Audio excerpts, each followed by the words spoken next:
Mother bear walks into the hospital carrying a human baby. The nurse breaks down in tears. Before we get into the story, comment below where in the world you are watching from today. And if you like this story, don't forget to subscribe. Pine Valley Hospital had known its share of strange nights, but none like this. The storm outside rattled the windows, the wind howling through the trees, as if something ancient was calling. Nurse Margaret Holden pulled her sweater tighter around her shoulders, rubbing the fatigue from her eyes. It was past 2 in the morning, and the hospital halls were silent, except for the hum of machines and the occasional muffled cough from a patient's room. Then, from the corner of her eye, she saw movement outside. At first, she thought it was a shadow, a trick of the storm. But then it stepped into the glow of the hospital's entrance lights, a massive bear, its fur matted with ice and streaked with blood, its breath steaming in the bitter cold. Margaret froze, her heart pounding. But this was not what made her blood run cold. Cradled in the bear's enormous paws, wrapped in what looked like a torn, bloodied sweater, was a tiny, silent human baby.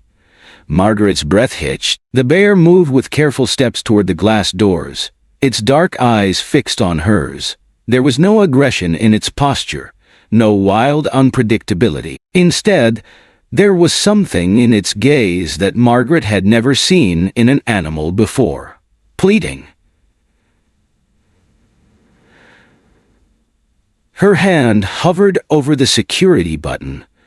Protocol said she should call for help, alert security, and lock down the hospital. But she was not just a nurse. She was a mother. She knew that look. It was desperation. A fresh gust of wind rattled the glass, and the bear pressed its nose against the door, leaving a foggy imprint. Then, to Margaret's horror, she saw something impossible, a tear sliding down its fur-covered face. She stumbled backward, colliding with the desk. "Dr. Carter, come quickly," she called, her voice sharp with urgency. Dr. Nathaniel Carter, still gripping his coffee cup, jogged into the room, his face creasing with confusion. "What is it, Margaret?" She could only point. Dr. Carter followed her gaze and dropped his cup. It shattered against the tile floor, but neither of them moved. There was a long, terrible silence before Margaret whispered, "It has a baby." The child's tiny fingers twitched. The skin was too pale, too still. Margaret's instincts kicked in. Without another thought, she pressed the button to open the doors. "Margaret, no." Dr. Carter hissed, grabbing her wrist. "That's a wild animal." She shook him off. "Look at its eyes. Does that look like a wild animal to you?" The door slid open with a soft hiss. The bear did not charge in, did not rear up in defense. It stepped forward with deliberate, hesitant steps, as if afraid of frightening them. Margaret swallowed the terror rising in her throat and reached out her hands. And the bear, this enormous, impossible creature, gently placed the baby into her arms. The infant was ice cold, its breath barely there. Dr. Carter snapped out of his trance. "We need the NICU, now." Margaret cradled the child close, her heart hammering against her ribs as she rushed down the hall. The bear followed, its enormous claws clicking softly against the linoleum floor, its movements almost human. The sight of a grizzly bear walking the halls of a hospital should have sent the entire building into chaos, but somehow no one moved to stop it. Then the police arrived. 2 officers, one young and jumpy, the other older and hardened, burst in, their hands flying to their weapons. Margaret instinctively stepped between them and the bear, clutching the baby tighter. "Wait," she pleaded. "Don't shoot." "It's not a threat." The bear made no move to attack. Instead, it lifted its massive paws into the air, a gesture so eerily human that the younger officer audibly gasped. Then, something even more impossible happened. The bear opened its mouth, and it spoke. "Please, save my grandchild." Silence. The words were thick, halting, as if speaking human language was unnatural to it. But the message was clear. But the older officer took a shaky step back, his hand dropping from his weapon. Dr. Carter went pale, gripping the counter for support. Margaret's fingers trembled as she held the child closer. She had seen many things in her years as a nurse, but nothing like this. Her mind screamed impossible, but in her heart, she had already accepted the truth. She met the bear's gaze, and in those deep, dark eyes, she saw something that shattered her understanding of the world. Not just intelligence, but love. A mother's love. A grandmother's love. The baby in her arms stirred, its fingers twitching against Margaret's wrist. "The child first," she ordered, tearing herself from the impossibility of the moment. Questions later. Dr. Carter blinked, then nodded sharply. Together, they rushed into the NICU, the bear following at a respectful distance. Nurses and doctors froze in place, but no one stopped them. Margaret worked quickly, atching monitors, warming the infant's tiny body, whispering gentle reassurances as if her voice alone could anchor the baby to this world. Through it all, the bear stood at the doorway, watching. And then, the baby let out its first strong cry. The bear exhaled, the tension draining from its massive frame. And then, as suddenly as it had arrived, it turned. Wow! Margaret rushed to the door just in time to see it disappear down the hospital corridor, past the stunned nurses, past security guards who dared not stop it, and out into the cold night. By the time anyone thought to follow, it was gone. The child, later named Celeste, would grow strong. No family ever came forward. No missing persons report matched her. It was as if she had simply appeared in the snow, cradled by something ancient and powerful, something beyond human understanding. Margaret never saw the bear again, but sometimes on quiet nights, when the hospital was still and the wind howled through the trees, she swore she could hear something distant. A low, rumbling sound, not a growl, not a roar, but a lullaby. And she knew wherever it was still watching, still protecting. The midnight sentinel, the guardian secret. The storm still howled outside, rattling the hospital windows with icy fingers. But inside the NICU, everything was eerily still. Margaret Holden barely registered the other nurses and officers, standing frozen in shock. Her whole world had narrowed to the tiny life in her arms, the fragile warmth of the infant's body against her own, the slow but steady rise and fall of her chest, and the pulsing glow of the blue crystal around the bear's neck, matching the baby's heartbeat like a silent, ancient rhythm. Dr. Nathaniel Carter, his hands steady despite the surreal moment, adjusted the warming unit. The baby, a girl no more than 3 days old, lay beneath the bright hospital lights, her color slowly returning from a dangerously pale blue to a soft, warm pink. But Margaret noticed something else. Something impossible. The infant's skin bore strange markings, delicate spirals and symbols, faint and nearly invisible, except when the crystal pulsed. Then, for fleeting seconds, they glowed. Margaret's breath caught. This was no ordinary child. "The bear! No, the grandmother!" Stood in the doorway, her massive form taking up nearly the entire frame. Up close, Margaret saw what she hadn't noticed before. Her paws trembled. Her breathing was labored and blood matted her thick fur. Deep wounds ran along her sides, hidden beneath layers of ice and exhaustion. They came in the night. The bear finally spoke, her voice no longer a growl, but a whisper, soaked in sorrow. Margaret felt her knees weaken. The ones who hunt our kind, the ones who fear the old magic. The bear's paw trembled as she touched the crystal pendant at her throat. My daughter? She made me promise to protect the baby. Margaret swallowed hard. Magic. Hunters? None of this made sense. Yet she couldn't deny what she was seeing, what she had already witnessed.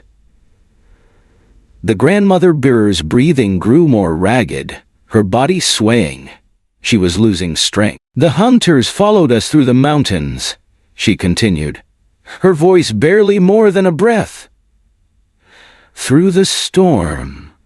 My daughter and her husband, they stayed behind to fight, to give us time. But the baby... She was so cold, so hungry. I had to find help, even if it meant revealing ourselves. The crystal around her neck pulsed again, brighter this time. It illuminated the entire room in a sudden, shimmering glow, casting long shadows against the walls. One of those shadows was not a bear. Margaret gasped. For just a moment, she saw the silhouette of a woman, elderly, graceful, wrapped in flowing garments. Her shadow trembled just as the bear did. Then, as if the light had drained the last of her strength, the crystal went dark. The bear let out a low gasp. And before their eyes, she changed. Margaret staggered back, as the great creature's form shimmered and wavered, as though caught in a heat wave. The hospital lights flickered.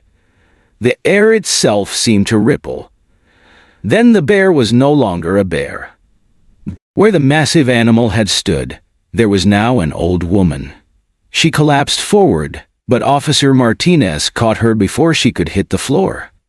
Her silver hair fell in tangled waves, streaked with ice and blood. Her clothing, a dress woven with intricate patterns that matched the symbols on the baby's skin, was torn and stained. But she still wore the crystal pendant around her throat, now dull and lifeless. Margaret pressed a shaking hand to her mouth. The bear had been human all along. Dr. Carter was pale, gripping the counter for support. Officer Chen had stepped back so fast he nearly tripped over himself. This is impossible, he muttered, but his wide eyes betrayed the truth. He knew it wasn't. The elderly woman lifted her head with a visible effort. My name is Sarah, she whispered, her voice raw from exhaustion. And that child is the last of our line, the last one born with the old magic in her blood. Margaret instinctively held the baby closer. Sarah tried to push herself up, her hands trembling. The hunters, they call themselves the purifiers. Her voice wavered, heavy with pain, with grief. They believe our magic is an abomination, that we are less than human because we carry the ancient gifts. The symbols on the baby's skin shifted again under the warming lights, as though alive, as though listening. Margaret's heart pounded. The baby's temperature is rising, she announced suddenly, snapping back into action. She's stabilizing. Dr. Carter looked as though he wanted to ask 100 questions, but his medical instincts took over. He adjusted the oxygen levels, checking the vitals again. A miracle. That's what this was. Sarah is lumped against Officer Martinez.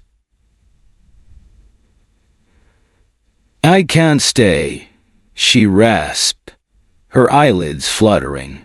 The magic is nearly gone. Margaret knelt beside her, gripping her wrist. What do you mean? You need rest, medical care. We can help you. But Sarah shook her head. I have done what I promised. She is safe now. Margaret wanted to protest, but in that moment, Sarah's form wavered again, not shifting into a bear, but fading. Like mist in the morning sun, her body shimmered, turning more transparent by the second. "No," Margaret breathed. Sarah turned her gaze toward the baby one last time, her eyes full of love, full of sorrow. "Tell her when she is ready to find the others." And then she was gone. A whisper of wind, a faint shimmer of light, and nothing remained but the pendant resting on the hospital floor. Margaret reached out with trembling fingers and picked it up. It was warm. The baby stirred, her tiny fingers curling slightly, as if she had heard everything. Dr. Carter exhaled shakily. What just happened?" Margaret swallowed, staring at the empty space where Sarah had been. She didn't have an answer, but as she looked down at the baby in her arms, she knew one thing for certain. This child's story was only just beginning, and the world would never be the same. The circle of protection, the air in the hospital room grew heavy, thick with unseen energy. Lights flickered, casting long, distorted shadows against the walls. The baby's cries rose into a wail, her glowing skin illuminating the entire NICU like a beacon. A call that had been answered. Outside, footsteps pounded against the floor. They were coming. Margaret Holden barely had time to steady her shaking hands, cradling the crystal shards in her palms as the cold seeped into the room, turning every breath into a visible cloud. She couldn't stop now. Sarah, the grandmother, Onsa Bear, now barely clinging to her human form, gasped, gripping the edge of the bed. They felt the magic. They know she's here. Margaret swallowed hard, forcing herself to focus. The first crystal had been placed at the crown of the infant's head, and for a moment, the wild magic had calmed. But now, as the darkness gathered at the door, the baby's heartbeat faltered again. A sound littered in from the hallway, a whisper, a chant. Something not meant for human ears. The purifiers had arrived. Dr. Nathaniel Carter stiffened near the door, his face pale. He had spent years dedicated to science, yet what stood beyond the threshold was beyond reason.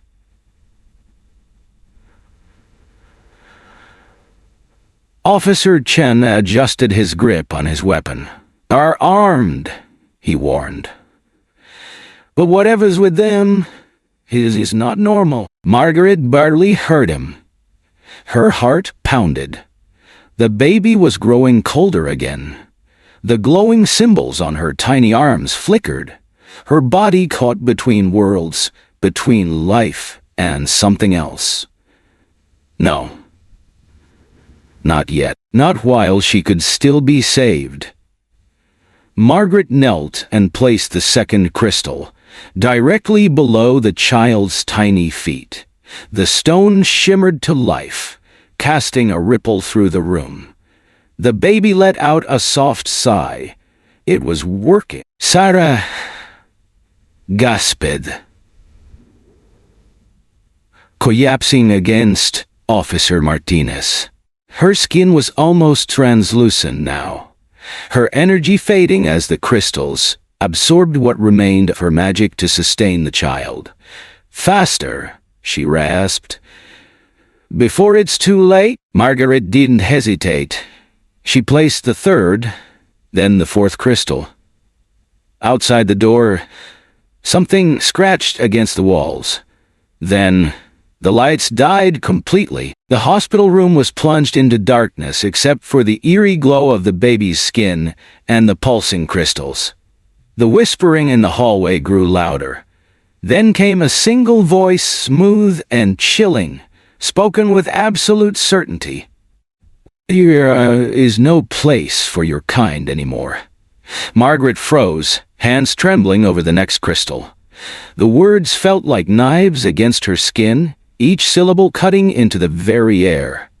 Sarah's fingers tightened around Margaret's wrist. "Don't listen," she whispered. They use words like weapons. A figure stepped into the doorway. He was tall, cloaked in black, his face hidden in shadow. But his eyes burned like dying embers. Margaret's breath caught. Something was wrong with the way he moved, as if the space around him bent unnaturally to accommodate his presence. "I see you've been busy," he murmured. His voice slithered over them like oil. "It's pointless, you know." Margaret's pulse roared in her ears, but she forced herself to focus. 2 more crystals. She placed the 5th. A surge of warmth flooded the room. The man's expression darkened. I sighed. "It's pointless." Air raised his hand, and the darkness behind him came alive. The shadows on the walls twisted, stretching toward the crib with claw-like tendrils. The temperature plummeted, and the monitors began to shriek warnings, heart rate dropping, oxygen levels failing.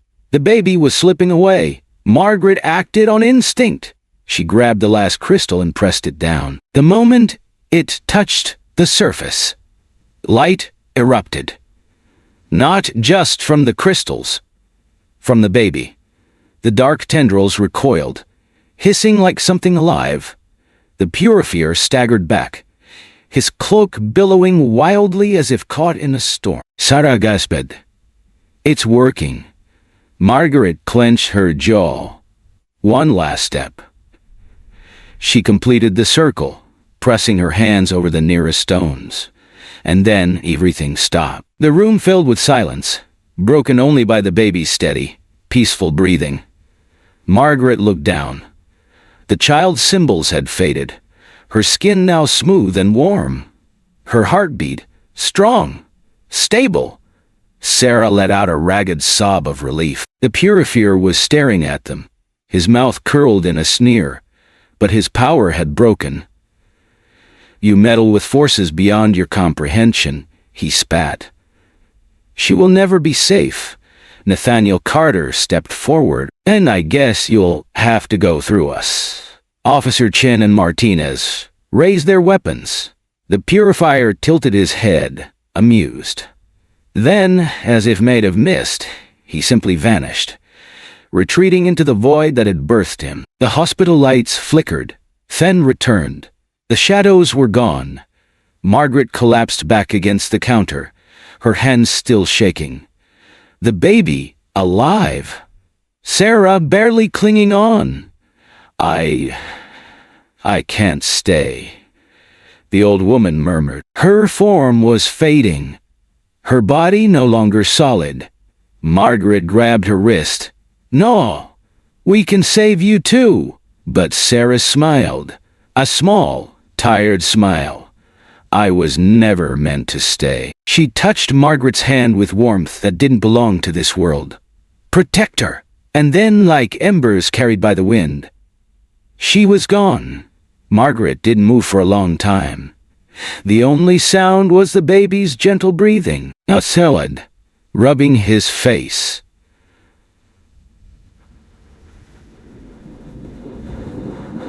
"I don't know what just happened," he admitted. "But whatever it was," he looked at the child. "She just became the most important person in the world." Margaret slowly picked up the baby, cradling her against her chest.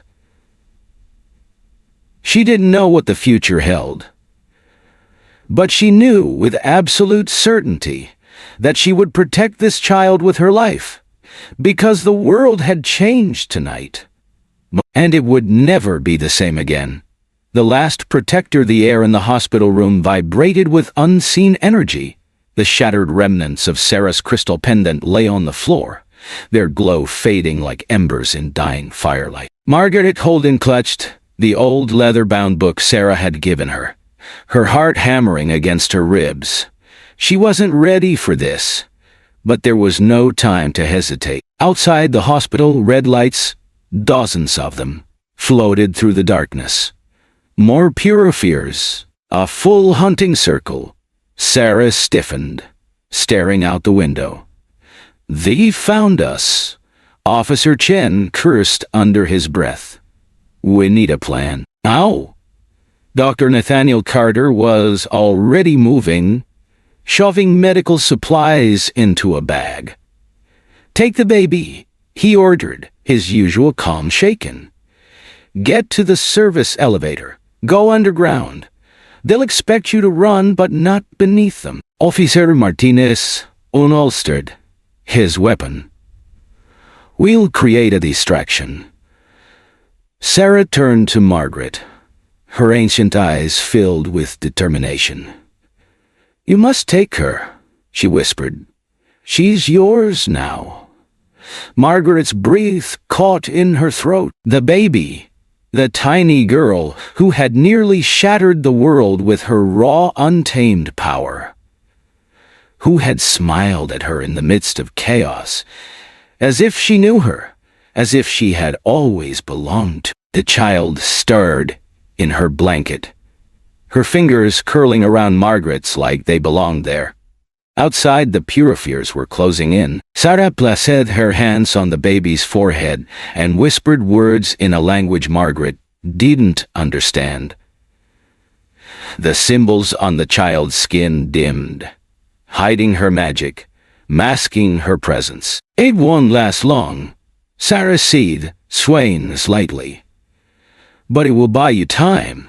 Margaret swallowed.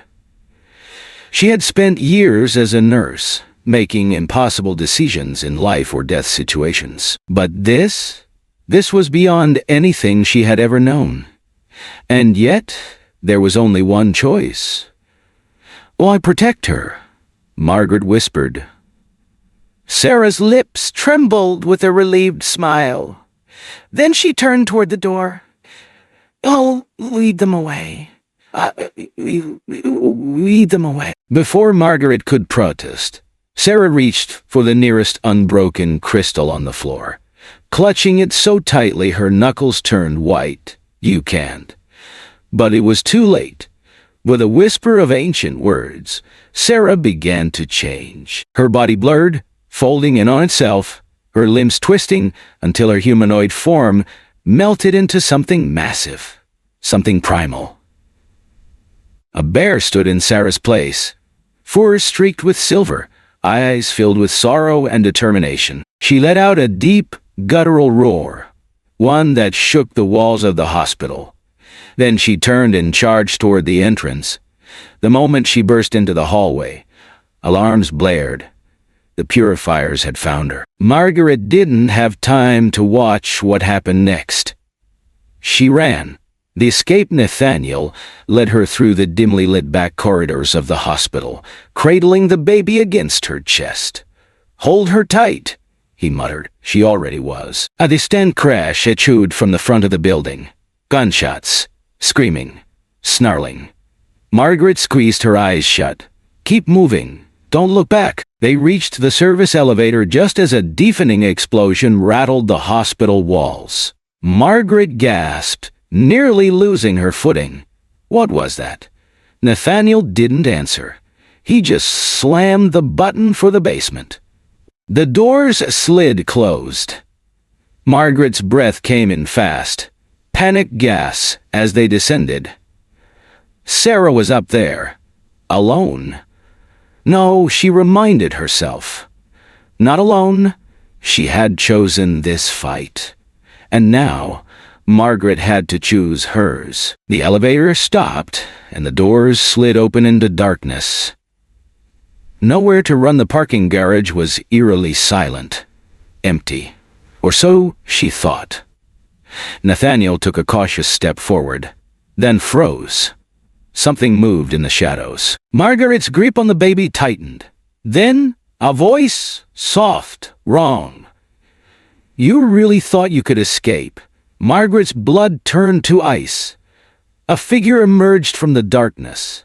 A man, or something pretending to be one. He was tall, wrapped in a long coat that seemed to shift and ripple like shadows given form.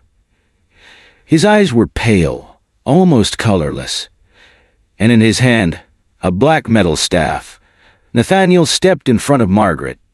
Get back. The purifier laughed. I don't want you." His gaze flicked to the child. Margaret's stomach dropped. She backed away, but the shadows followed. "You don't understand what you're holding," the purifier whispered. "That child is not meant for your world." Margaret's arms tightened around the baby. "She belongs with me." The purifier tilted his head. Then he struck. A blast of dark energy shot from his staff, aiming straight for Margaret. Nathaniel launched, shoving her aside. The force sent him flying across the garage, slamming into a concrete pier. Margaret stumbled, shielding the baby as the impact rattled her bones. The purifier raised his staff again, and then the child screamed, not in fear, not in pain, but in power. The symbols on her skin erupted in light, blue, gold, white. The air crackled. The shadows around the purifier disintegrated. His eyes widened in shock. No, the force blasted him backward. His staff shattered. And then he was gone. Vanished. The baby settled against Margaret's chest, sighing softly in her sleep. Margaret stared, her body trembling. Nathaniel groaned, pushing himself up. "Okay, so that happened." Margaret let out a shaky laugh. Then she looked at the child in her arms. This tiny girl, this miracle. She had stopped the darkness itself. Sarah had been right. She was special. But now she would be hunted. Margaret met Nathaniel's gaze. "We have to disappear," she whispered. He nodded grimly. "I know a place." The baby curled closer to Margaret's heart, where she would be protected, no matter what came next. Margaret took a deep breath.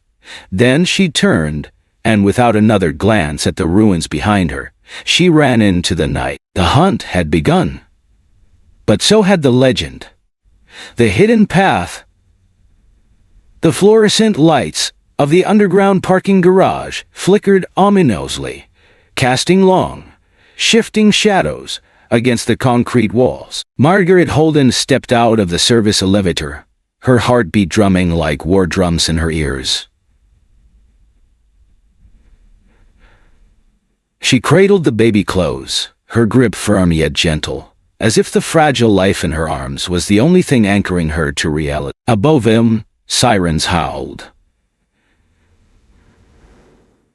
The air vibrated with distant chanting, a rhythmic, malevolent sound that made her skin crawl. The purifiers were still hunting. Margaret moved swiftly, ducking between parked cars, her senses sharpened by adrenaline. Sarah's charm made her presence feel like a ghost. There, but unremarkable, as if she was nothing more than a mother carrying her child home after a long shift. And yet, something was wrong. She could feel it, a disturbance in the air, like static before a storm. Nathaniel Carter followed close behind, his breath controlled but tense. He held the hospital bag filled with supplies, his eyes flicking between the rows of vehicles. "We need to find an exit.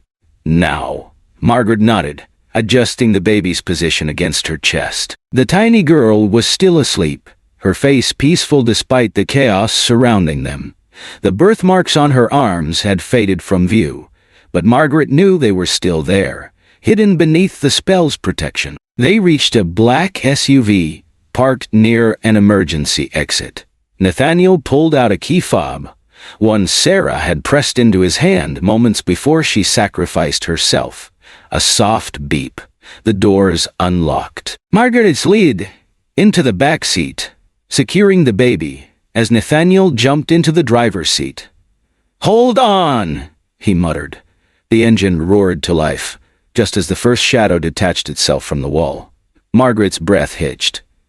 At first, she thought it was just a trick of the flickering lights. Then it moved.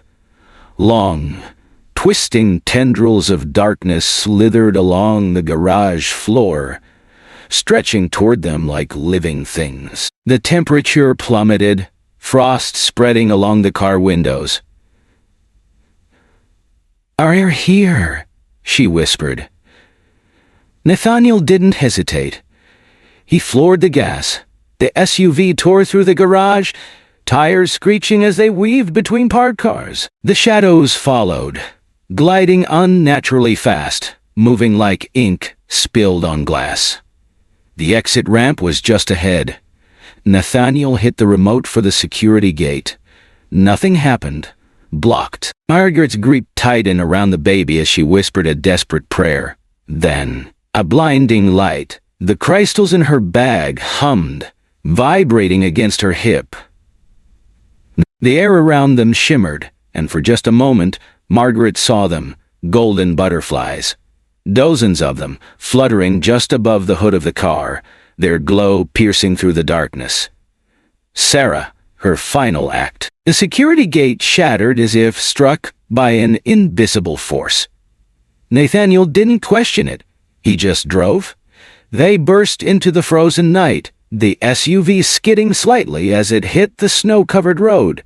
Margaret turned, heart still racing. The shadows did not follow. The golden butterflies hovered at the edge of the garage entrance for a heartbeat longer. Then, like candle flames in the wind, they vanished. Margaret exhaled shakily. She bought us time. Nathaniel's hands clenched the wheel. "Then let's not waste it." A road to nowhere they drove in silence, the baby's breathing the only sound inside the car. Margaret held her close, the heat of her small body a reminder that they had won this battle. But the war wasn't over. "The book," Nathaniel said after a while. His voice was quiet but firm. "Sarah said it would show us the way." Margaret pulled the old leather-bound book from her bag, the worn pages whispering against her fingers. She hesitated. Then, slowly, she opened it. The pages were blank. Margaret's brow furrowed. "I don't?" Then the ink appeared. Right before her eyes, words formed, flowing like water, written in an ancient script. She did not recognize yet somehow understood. "Head north, into the mountains. When the sky splits, the path will reveal itself." Nathaniel glanced at her. "What does it mean?" Margaret swallowed hard. "It means we don't stop until we reach the mountains." Nathaniel nodded. "Then that's where we go."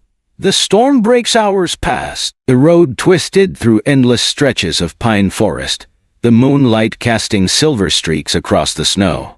Margaret's exhaustion weighed on her, but she refused to sleep. She couldn't, not with what was at stake. The baby stirred, her tiny fingers curling against Margaret's chest. Then, a sharp jolt of energy.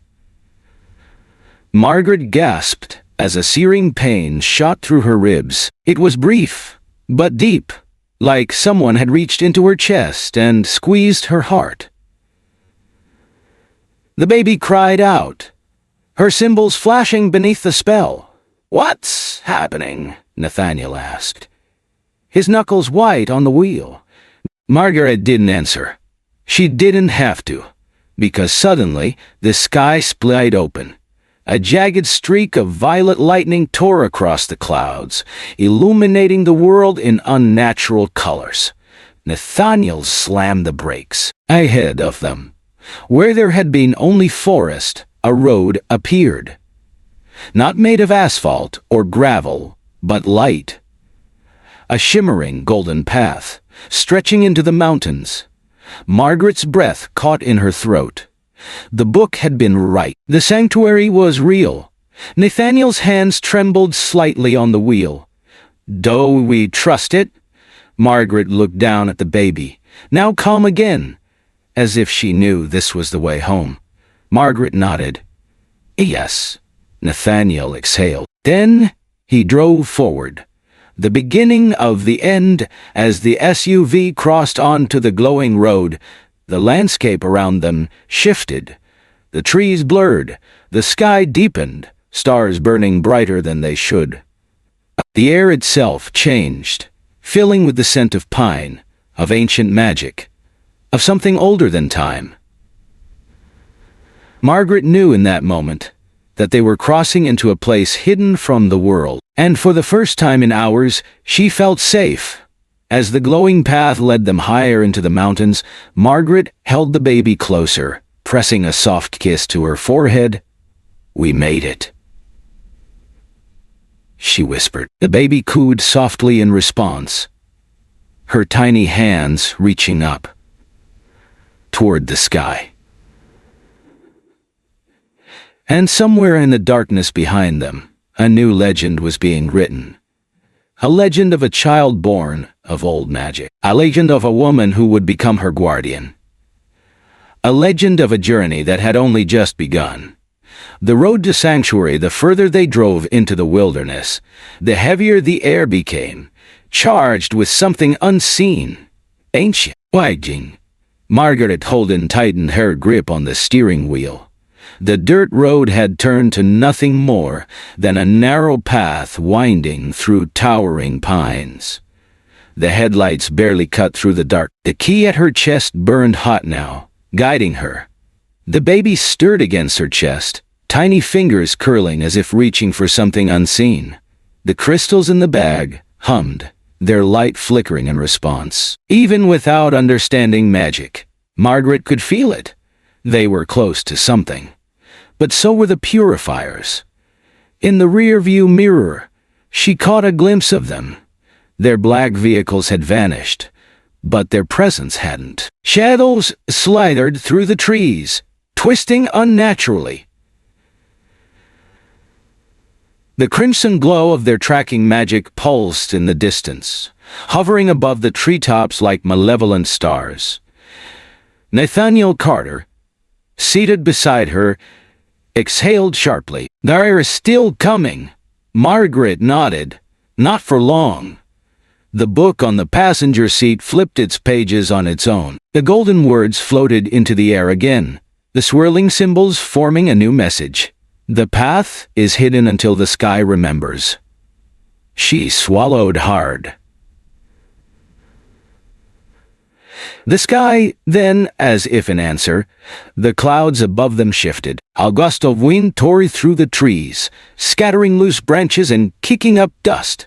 Overhead, the stars brightened, and then the sky split open. A streak of violet lightning tore across the heavens, illuminating the forest as if it had turned to daylight. For a single, breathtaking moment, the world stood still. Then the ground rumbled beneath them. The path ahead began to change. Where there had been only rough dirt and scattered leaves, a glowing road of golden light emerged, stretching forward into the unknown. Margaret's breath caught in her throat. "The sanctuary," she whispered. Nathaniel's hands clenched into fists. "Are we sure about this?" Margaret didn't hesitate. She pressed the accelerator. A passage sealed. The SUV rumbled onto the golden road. Instantly, the world shifted. The hum of the engine faded. The air thickened with something otherworldly, and the trees around them blurred at the edges. It was as if they had entered a different reality, one that wasn't entirely meant to be seen. Margaret's skin tingled. Behind them, the purifiers reached the road's edge. But they didn't follow. Instead, they stopped abruptly, their figures wavering at the threshold between the mortal world and the unseen. The crimson light of their magic flickered erratically, as if fighting against something greater. Then the golden road shattered like glass. The purifiers vanished from sight, swallowed by the returning darkness. The forest behind them closed in again, as if the path had never existed at all. Margaret released a shaky breath. "We made it!" Nathaniel didn't answer right away. His eyes were locked on the road ahead, his expression unreadable. or we've just stepped into something even more dangerous. The golden path led them deeper into the mountains, winding through mist-covered valleys and shadowed ravines. The air smelled different here. Crisp, untouched. The trees grew taller, their trunks twisted with age, their leaves shimmering as if holding traces of forgotten magic. Margaret glanced at the baby, who had settled into a peaceful sleep, her breathing steady, the birthmarks on her skin dim but still present. Whatever magic had tried to overwhelm her earlier had calmed. The book flipped its pages once more, revealing a new message. When the path ends, the door will open. They rounded one last bend. The road simply stopped. Before them stood a wall of stone, ancient and unyielding, stretching high into the mist. No doors, no openings, no way forward. Nathaniel tensed. This can't be it. Margaret felt the key around her neck pulse. No. This was the way. She climbed out of the SUV, stepping onto the forest floor. The crystals in her bag trembled, the air vibrating with something unseen. She walked forward until she stood directly in front of the stone wall. The baby stirred. Margaret lifted the key from her chest and held it out. A single note rang through the air, a sound both pure and ancient. Then the stone moved. The sanctuary awakens. The wall cracked apart, golden light spilling from within. A massive archway formed, leading into a cavernous passage lined with glowing runes. The very air hummed with power, welcoming them. Margaret turned back toward Nathaniel, who was still staring in shock. "Well," she said, breathless, "are you coming?" Nathaniel shook his head but stepped out of the SUV. "Do we have a choice?" Margaret looked down at the baby. "No," she whispered. "This is where we were always meant to go. Together." They stepped into the sanctuary. A new beginning the moment they crossed the threshold, the archway sealed behind them. Margaret felt a rush of warmth, like sunlight after a long winter. The space inside was unlike anything she had imagined. Not a cave, but a hidden valley, untouched by time. Flowers bloomed in impossible colors, and water flowed from unseen springs. The very air felt alive. At the heart of the valley stood an ancient structure, its walls carved with symbols matching the ones on the baby's skin. Nathaniel exhaled slowly. "We're not the first ones here," Margaret nodded. "No. But we're the ones who were meant to find it," the baby, as if sensing the importance of this moment, opened her eyes. And for the first time since her birth, she smiled. Margaret's heart clenched. She knew, deep in her bones, that their journey had only just begun. But for now, in this place where magic still lived, they were safe. And for the first time in what felt like forever, she believed in hope again. The price of sanctuary, the hidden path wound deeper into the heart of the ancient forest, the trees pressing in on either side like silent sentinels. Margaret Holden gripped the wheel tightly, sweat slicking her palms despite the frigid air. The silver key pulsed against her chest, its warmth guiding them forward, but behind them, the purifiers were regrouping. She could feel it, like a storm gathering on the horizon. The baby in her arms had fallen silent, her glowing birthmarks fading to a dull shimmer, but Margaret knew it wasn't over. The floating crystals spun around them, still pulsing in unison, forming a fragile shield of energy. Each time they hit a bump, one of the crystals flickered. The protection wouldn't last forever. Nathaniel Carter glanced back. "Are coming," he said grimly. Margaret flicked her eyes to the rearview mirror. Red light slithered through the darkness. unnatural and hungry. The purifiers had found a way past the spirit's attack. They weren't retreating, they were hunting. "We have to reach the sanctuary before they do," Margaret said, her voice barely above a whisper. The book on the passenger seat flipped open again, pages fluttering as golden symbols lifted from the parchment, floating like embers. The whisper of an ancient voice filled the car. "The path remains hidden until the traveler proves their truth." Nathaniel cursed under his breath. "What the hell does that mean?" Margaret didn't answer. She already knew. They had entered a place that did not recognize magic by force, only magic by intention. The sanctuary wouldn't open for just anyone. They had to offer something in return. The trees suddenly thinned, revealing a clearing bathed in silver moonlight. In its center, a massive stone archway stood, its surface carved with the same shifting symbols that marked the baby's skin. Margaret's breath caught in her throat. This was it. But even as hope surged through her, the red lights multiplied behind them. The purifiers were almost upon them. Nathaniel turned to her. "How do we open it?" Margaret unhooked the silver key from her neck and stepped out of the car. The floating crystals followed, hovering around the baby protectively. The child stirred, sensing the shift in the air. Margaret approached the archway. The key in her hand felt heavier than before. It wasn't just metal and magic. It carried a question. "What will you give to pass?" The answer came from deep within her heart, rising like a wave she couldn't stop. "My truth," she whispered. The archway shimmered. The stones pulsed as if awakening from a long sleep. But it wasn't enough. The book's voice whispered again, this time softer. "A truth is given, but a secret must be shared. But a secret must be shared." Margaret's chest tightened. A secret. Something buried. Something raw. She turned toward Nathaniel. "I never told you," she said, voice unsteady. "After my husband died, I tried to close myself off. I told myself I'd never take another child in, never risk that kind of pain again.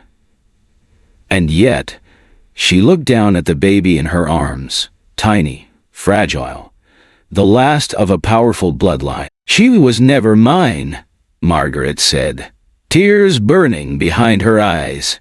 "But she became mine the moment I held her." The baby reached up, her tiny fingers brushing Margaret's cheek. The archway exploded with light. A golden wind rushed through the clearing, runes igniting across the stone like wildfire.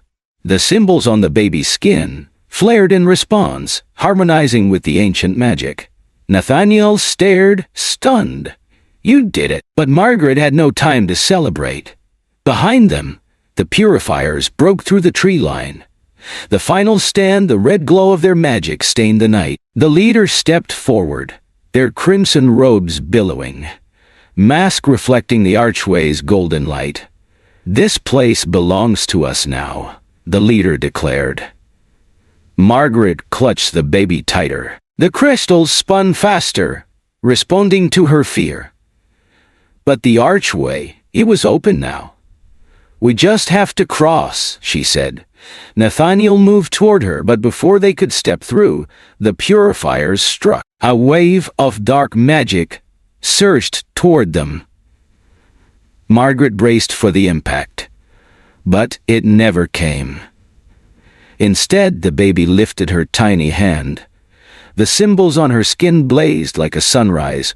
The air split apart with a deafening crack. Golden light erupted from the baby, forming a protective barrier that caught the purifier's attack midair. The very ground trembled. The leader screamed in rage, their dark energy unraveling like a torn thread. Margaret didn't wait. She ran through the archway. The moment they crossed, the magic collapsed behind them. The purifiers lunged forward, but the gateway sealed. Safe, but not home. Silence fell. Margaret stood there, holding the baby, her heartbeat thundering in her ears. Nathaniel turned slowly, taking in their surroundings. They weren't in the forest anymore. They stood in a hidden valley, bathed in golden mist. The trees shimmered with an inner light. The air thrummed with an ancient hum. It felt alive. Margaret sank to her knees, exhaustion crashing over her. The floating crystals lowered themselves, dimming. The baby cooed softly, looking around with bright, knowing eyes. Nathaniel let out a shaky breath. "We made it." Margaret cradled the baby close, pressing her lips to her forehead. "We made it," she echoed. "We made it," she echoed. But she knew this was only the beginning. The sanctuary had welcomed them. But what came next? That was a question even the book couldn't answer.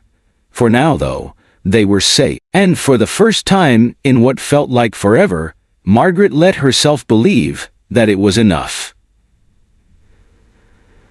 The gateway's choice, the gateway of truths, blazed with golden light, its symbols writhing like living things. Margaret Holden's heart pounded as she stood at its threshold, the baby clutched tightly in her arms. The crystals floated around them, pulsing in rhythm with the child's heartbeat, forming a fragile barrier of light against the darkness pressing in. Behind them, the elder and the purifiers closed in, their crimson-robed figures shifting like living fire. The elder's voice cut through the clearing, sharp and merciless. "You think you can run? That a mother's love can save her from the inevitable?" The words slithered through the night like poison. Magic is a corruption of the natural order. It must be purged. The baby stirred, her tiny hands reaching toward the ancient archway. The symbols on her skin glowed brighter, shifting like liquid gold, revealing scenes of the past, bears rearing up in defense, wolves running beneath full moons, eagles soaring over mountains. Margaret's breath caught. The images were alive. A deep, earth-shaking hum filled the clearing as the gateway responded. The book at Margaret's hip flew open again, pages rustling furiously. "None may pass without offering a piece of their heart." Margaret swallowed hard. She knew what the gateway was asking. It wanted a truth, something buried deep within her, something raw. The purifier's chant grew louder, dark energy crackling between their hands. The elder raised their staff, shadows curling like living things. Margaret had seconds to decide. She took a breath and spoke. "I've been afraid," she whispered, her voice breaking. "Afraid to love again. Afraid to hope." The words burned as they left her, as if tearing free something she had locked away. "After my husband died, I closed myself off, even from my own daughter. I convinced myself it was safer, that I had already lost too much." She looked down at the baby, her tiny face illuminated by the gateway's golden glow. "But tonight I chose love over fear, and I will keep choosing it, no matter what it costs." A thunderous sound ripped through the clearing. The key at her throat lifted on its own, spinning toward the archway's keyhole. The stone shuddered. Beyond the arch, the darkness shifted, revealing something impossible. A vast valley bathed in golden mist, mountains rising in the distance, ancient structures carved into cliffs. The sanctuary. Margaret turned, ready to run. But the elder had already raised their staff. "The final attack, you cannot escape." The elder's voice was a snarl, their shadowed hands wreathed in crimson fire. The purifiers lashed out with dark magic, a wave of energy crackling toward Margaret and the baby. She braced for impact, but the baby lifted her tiny hand. The floating crystals aligned in perfect formation, like a constellation brought to life. A shield of blinding golden light exploded outward, intercepting the attack. The elder screamed. The very air caught fire. The elder screamed. The very air caught fire. The purifiers reeled back, their robes disintegrating into ash. Margaret felt the gateway pulling at her, the magic urging her forward. "Now!" Nathaniel Carter shouted. Margaret ran. Her foot touched the first stone of the gateway. The air thickened. Time slowed. The baby's symbols pulsed brighter than ever, forming a sphere of living magic around them. The elder roared in fury. "You cannot escape. The sanctuary is failing. The old ways are dying." The baby turned her head, her glowing eyes locking onto the elder. Her voice, not a baby's cry, but a voice of many, rose above the chaos. "The old ways cannot die as long as love exists." The elder staggered back, their flaming form flickering. The purifier's dark magic withered beneath the baby's light. Margaret didn't hesitate. She stepped through the gateway. The moment her foot crossed the threshold, a tidal wave of golden light exploded outward. Safe, but changed silence fell. The air was warm. The scent of pine and earth filled Margaret's lungs. She turned. The gateway was gone. Nathaniel was beside her, his chest heaving. He looked around in disbelief. "Where are we?" Margaret lifted her gaze. They stood in a hidden valley bathed in golden mist, the sky streaked with dawn's first light. Trees shimmered, and in the distance, a river wound its way through the mountains. The sanctuary. Margaret let out a shaky breath. They had made it. She looked down at the baby in her arms. The symbols on her skin were no longer glowing, but Margaret could feel their power thrumming beneath the surface. Nathaniel exhaled sharply. "We're safe." Margaret knew better. "We're safe for now." A new beginning. She sank to her knees, exhaustion finally catching up with her. The floating crystals dimmed, settling gently into the earth. The baby cooed softly, her tiny fingers reaching up to touch Margaret's cheek. Margaret pressed a kiss to her forehead. "You savadoos," she murmured. The child blinked, her eyes filled with an eerie wisdom that sent chills down Margaret's spine. "She is not just a baby," Nathaniel said, kneeling beside them. "She's something more." Margaret swallowed hard. She already knew that. A gentle breeze stirred the golden mist, whispering through the trees. Margaret listened, hearing something else beneath it, a voice she had heard before. Sarah. She closed her eyes as the warmth of Sarah's final magic wrapped around her. "The journey isn't over, Margaret." She opened her eyes. The mountains stretched before them, untouched and ancient. Nathaniel placed a hand on her shoulder. "What now?" Margaret looked down at the child in her arms. "We keep moving." She stood, turning toward the mountains. This was only the beginning, but for now, for this moment, they were safe. And for the first time in what felt like forever, Margaret let herself believe that was enough. A new beginning at Haven's heart, the gateway of truths, pulsed with energy, its ancient symbols shifting like a living thing. Margaret Holden stood, trembling, at its threshold. The infant cradled tightly against her chest. The golden light of the passage swirled around them, beckoning them forward, while behind them, the purifiers closed in. A wall of crimson fire rose, and the elder's voice cut through the chaos like a blade. "You cannot run forever," the hooded figure hissed. Their staff crackled with dark energy, ready to strike. You think love will save you? That a mother's heart can shield her from the inevitable? The baby stirred, her tiny fingers curling against Margaret's collarbone. The markings on her skin flared brightly, shifting into a language that Margaret still couldn't read, yet felt deep in her soul. She turned toward the gateway, heart pounding. None may pass without offering a piece of their heart. Sarah's book whispered from the bag slung over Margaret's shoulder. She clenched her jaw. She knew what it wanted. Truth, one breed. So deep it had almost become part of her bones. The purifiers chanted behind them, their magic pressing in, but Margaret forced herself to face the truth.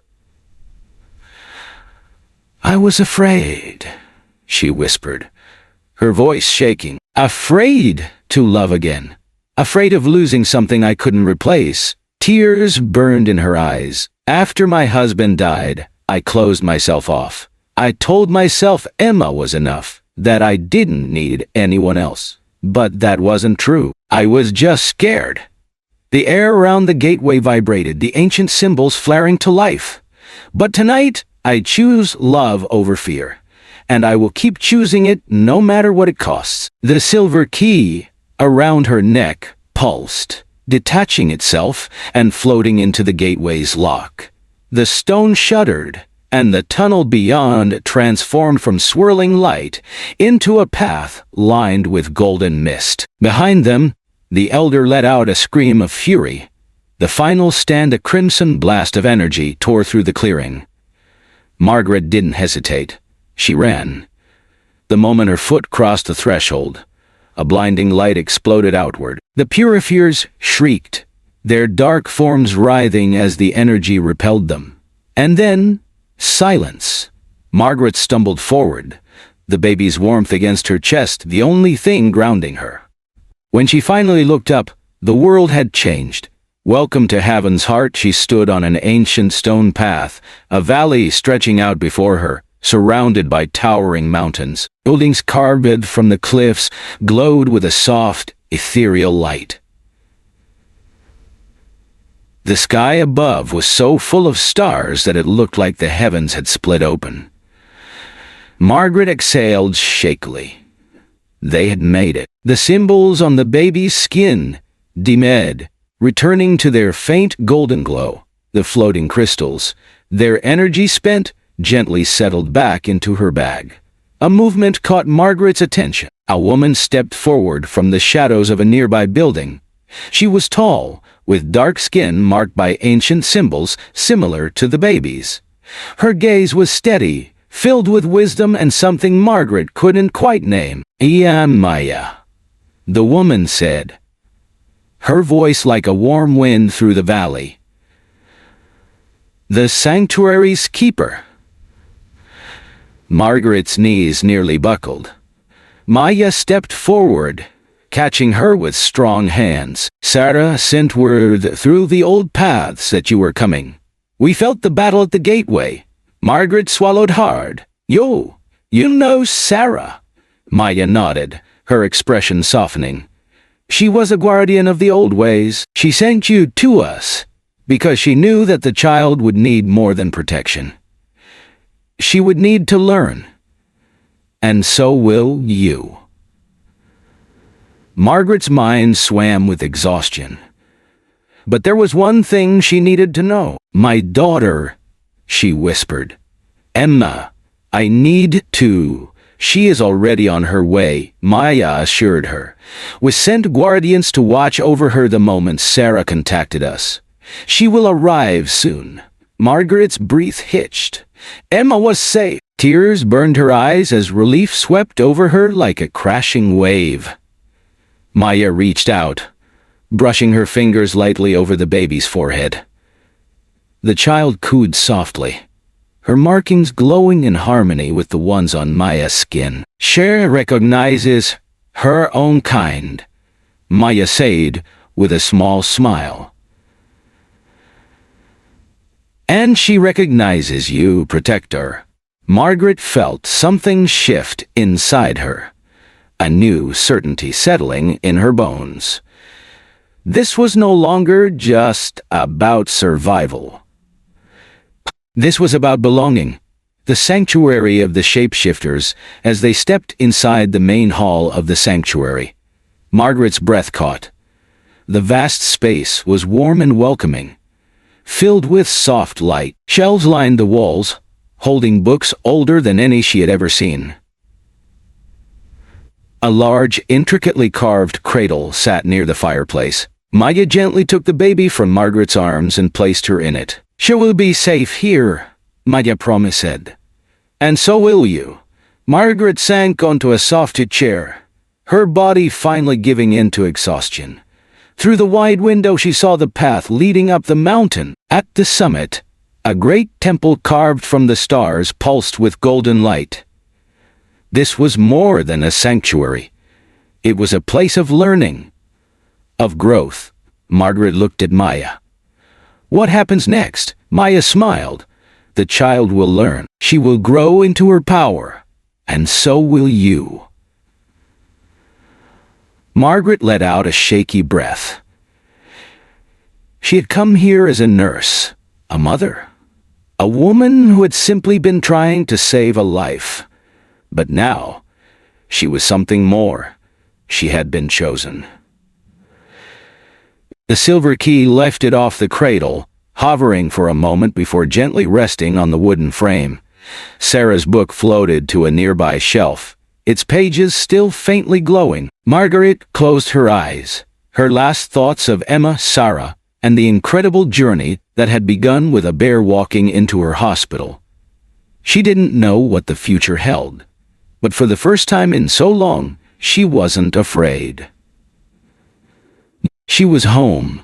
The path of light and shadow, the morning light spilled across Haven's heart, illuminating the sanctuary in a way that made it seem almost unreal. Margaret Holden walked, with careful steps, her mind still catching up with reality. She had expected to wake up in a hospital, not a hidden sanctuary carved into the mountains. She had expected to be grieving Sarah's sacrifice, not walking toward a temple where the old shapeshifter was somehow reforming herself. And she certainly hadn't expected to find her daughter Emma laughing as she played with floating orbs of golden light. Margaret's breath caught in her throat as she stepped into the sunlit chamber. Emma, still in her favorite star-patterned pajamas, sat cross-legged on the floor. Tiny spheres of light danced between her fingers, shifting and glowing as if they had a life of their own. Beside her, the baby lay watching in fascination, tiny hands reaching up toward the golden orbs. As Margaret watched, the symbols on the infant's skin flickered and changed, mirroring the light that Emma created. Margaret felt her legs weaken beneath her. This wasn't normal. Magic was happening right in front of her. Emma turned, eyes bright with excitement.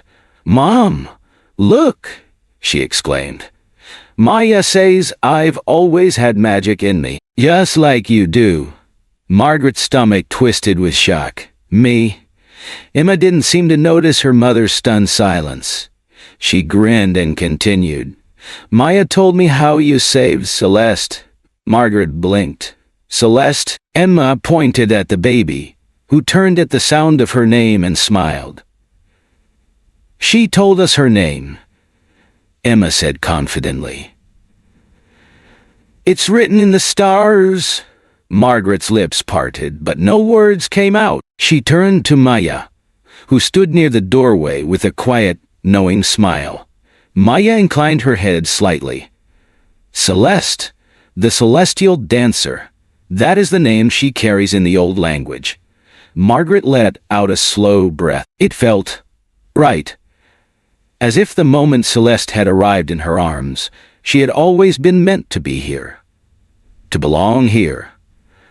A destiny woven in light. Margaret moved closer, sitting beside her daughters, because that's what they were now. Both of them. She ran her fingers gently through Emma's dark curls. "Maya says you have magic?" Emma nodded enthusiastically. She says I'm a guide. I help people find their way. I help people find their way. Isn't that cool? Margaret's mind whirled. Magic wasn't just something that happened to other people. It was in her blood. Maya sat beside them. There are many kinds of magic. Shapeshifters are only one form. Guides are another. She nodded toward Emma's floating lights. Tos, with the gift of guiding light, the path for others. They awaken those who are lost. Margaret's pulse quickened. That was exactly what had happened. She had felt it the moment she chose to save Celeste. Sarah's message, a soft chime, rang through the sanctuary. Not a bell, but something deeper, more ancient. Maya rose gracefully. That is the morning gathering. The others wish to meet you. Margaret swallowed. The others. Families. Families. Healers. Teachers, Maya explained. Authors who walk the path of both the mundane and the magical. But before that, her eyes gleamed with warmth. Margaret tensed. Sarah has sent us a message. Margaret's heart lurched. She grabbed Maya's arm. Sarah, she survived? Maya nodded. In a way, the golden butterflies were not just a distraction. Each carried a fragment of her spirit. They found their way here through the hidden paths. She is reforming herself. Slowly. Margaret felt a lump form in her throat. Sarah, who had sacrificed everything, was still fighting. Come, Maya said gently. She will want to see you. The temple of shifting stars. They climbed the ancient steps toward the great temple at the summit. Margaret had thought it was made of starlight. But as they got closer, she realized the walls pulsed like living stone, shifting between physical and ethereal. She carried Celeste in her arms, Emma skipping ahead, her golden lights glowing like fireflies around her. When they entered, Margaret's breath caught. The air was thick with shimmering golden mist, each particle carrying whispers. Sarah's voice. Margaret took a trembling step forward. The mist swirled until it formed a familiar shape. A tall, silver-haired woman with kind eyes and a knowing smile. Sarah. Margaret felt tears sting her eyes. You're alive. The mist. Sarah chuckled. More or less. I exist between. Not quite gone, not quite whole. Celeste reached toward her grandmother. The symbols on her tiny arms glowed in rhythm with Sarah's misty form. Sarah looked at Margaret, warmth in her gaze. You did well, protector. Margaret swallowed. You don't feel like a protector. Sarah's smile softened. You chose to love, even when it was terrifying. That is what makes you strong. Emma piped up excitedly. Mom's a hero, and I have magic. And Celeste can turn light into stars. Sarah's laughter danced through the temple like wind chimes. You are a family woven of magic and light, she said. You are meant to be here. All of you. Margaret felt something settle deep in her chest. Not fear, not doubt. Belonging. A new path forward. As they left the temple, Margaret held her daughters close.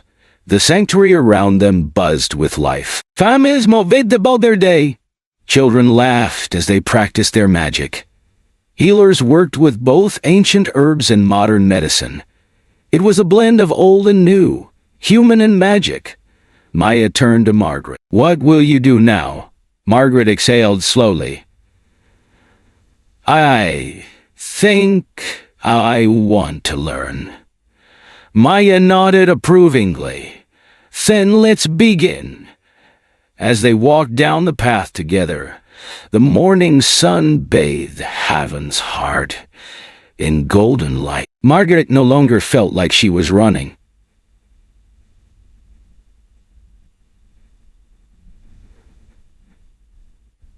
And her real journey had only just begun.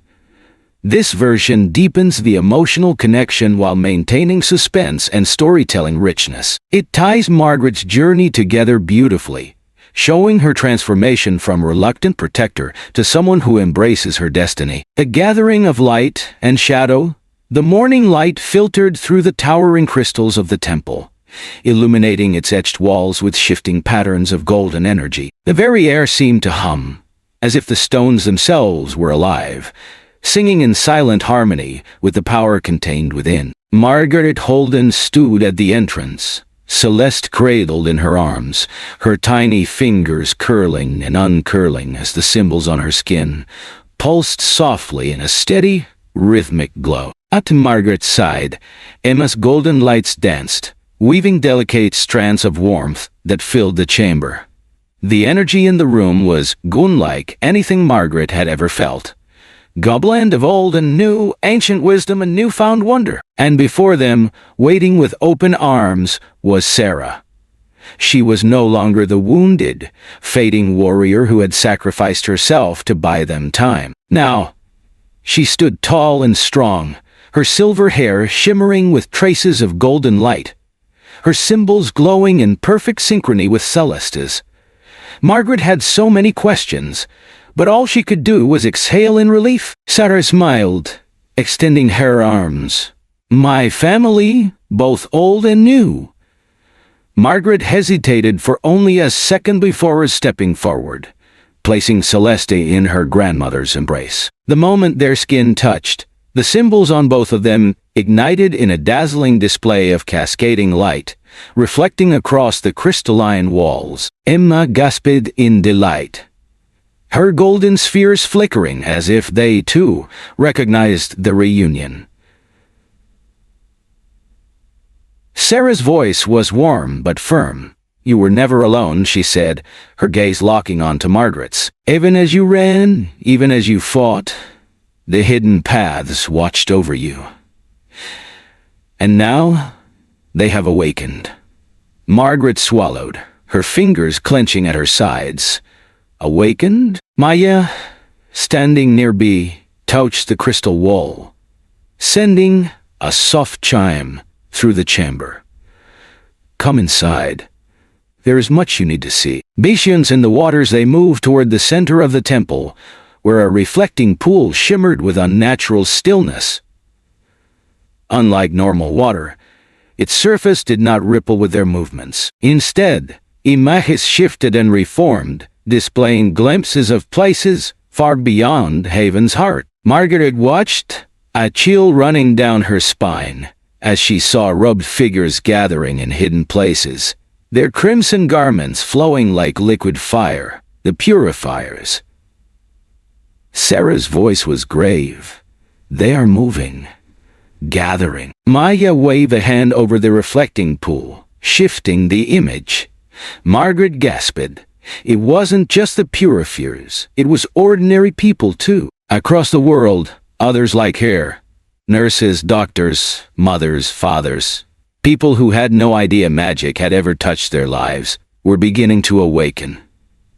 Margaret saw families discovering their children had strange new abilities. She saw ordinary humans stepping into roles they never could have imagined, shielding those with magic instead of turning away. And more than anything, she saw fear and wonder colliding. Emma stepped closer, her expression serious. In a way Margaret rarely saw. Their magic was always there, wasn't it?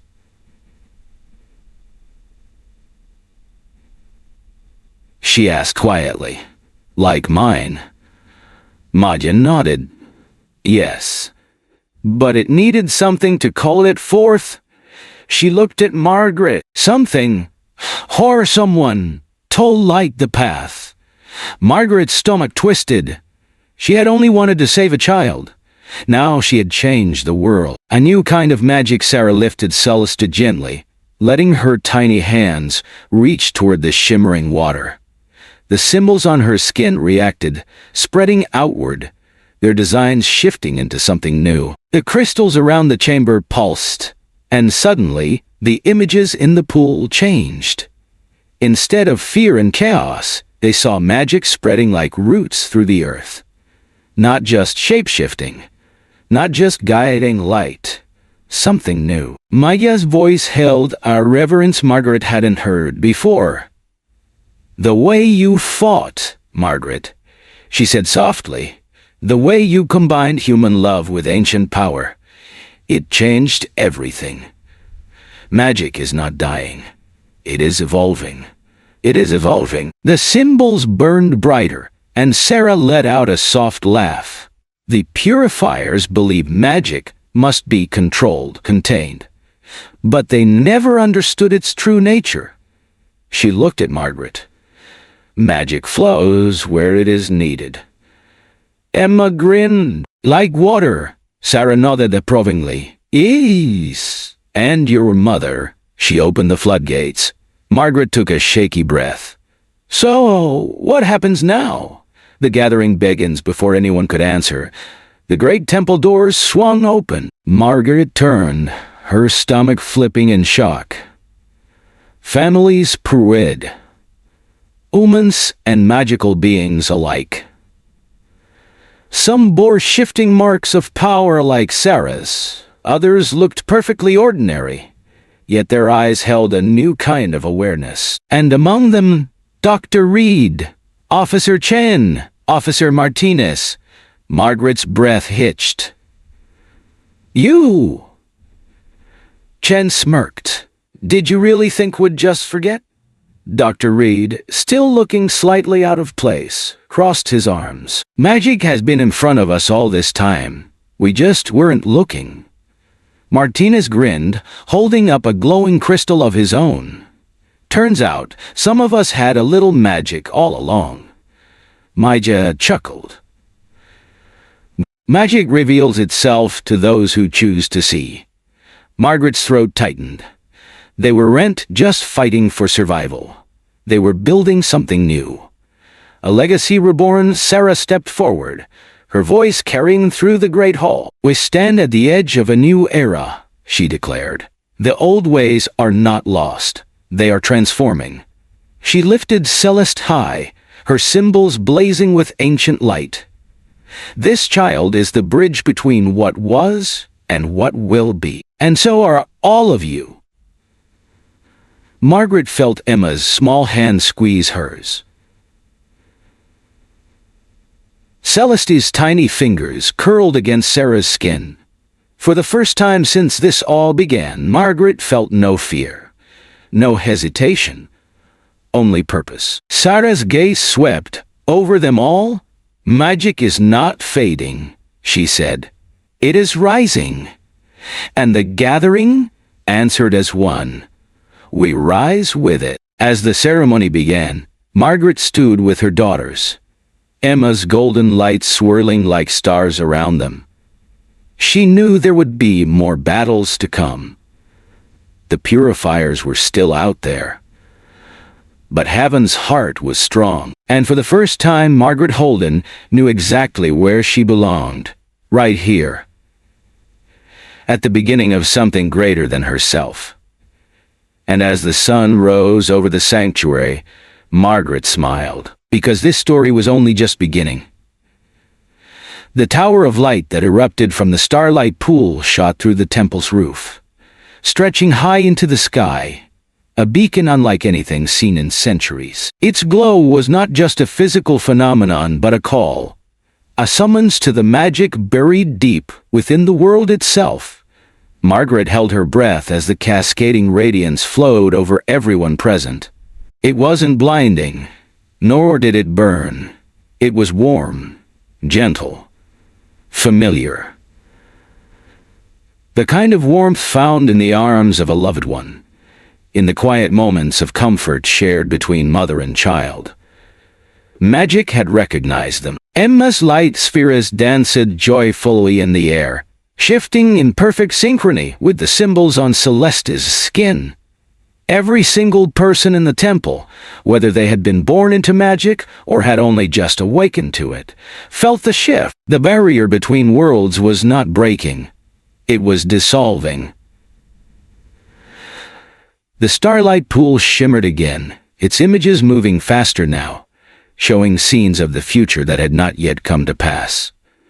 Margaret saw a city where healers like Dr. Reed worked openly, blending magic and medicine, saving lives in ways that defied logic. She saw Emma standing before a class of children, teaching them not only how to summon light, but how to use it to guide others through darkness. She saw herself holding Celeste's tiny hand, standing alongside Sarah and Maya as they welcomed others into a world that was finally ready to embrace magic again. A future that had once been impossible was now unfolding right in front of them. Sarah stepped forward, her voice steady and filled with centuries of wisdom. "The time of hiding is over." The words sent a ripple through the gathering. Maya nodded. "The sanctuaries have done their part. They kept us safe, preserved our teachings, but they were never meant to last forever. We were waiting for a sign, for a moment that would change everything." She gestured to Celeste, to Emma, to Margaret.